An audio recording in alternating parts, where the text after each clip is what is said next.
नमस्कार दर्शक बंधु एबे आसी पहुँचला बड़ खुशी खबर। सेप्टेम्बर सुधा हिताधिकारी को नुआ राशन कार्ड जोगाई देवे राज्य सरकार। विधानसभा रे मंत्री देले सूचना।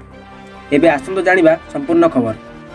राज्यर हिताधिकारी को सेप्टेम्बर सुधा नुआ राशन कार्ड दिया जिवो। एने आज विधानसभा रे सूचना देइछन्ति राज्य खाद्य जोगाण और खाउटी कल्याण मंत्री कृष्णचंद्र पात्र।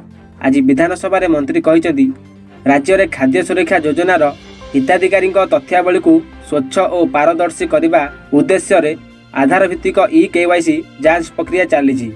एसहित नुआ कार्ड पर आवेदन जारी रही।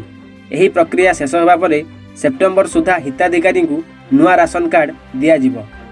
सूचनायोग्य वर्तमान राज्य में जातीय खाद्य सुरक्षा आईन अधीन 92.66 लक्ष परिवार 3,25,93,875 जन हिताधिकारी राज्य और खाद्य सुरक्षा योजना रे 3.15 लक्ष परिवार 10.02 लक्ष हिताधिकारी उपकृत होउछन्ति।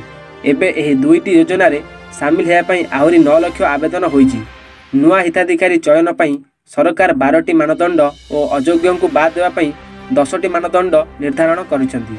जिला स्तर रे विभागीय कर्मचारी मानक द्वारा यार उपयुक्त तदंत करा जाई योग्य विवेचित आवेदनकारी को एथिरे शामिल करा जाउछि। तेबे यह थिला रेशन कार्ड उपरे किछि तथ्य। जदि आपनको भिडियोटी भल लगी थाए लाइक करंतु, सब्सक्राइब करंतु एवं सांगमान सहित शेयर करंतु। जय जगन्नाथ।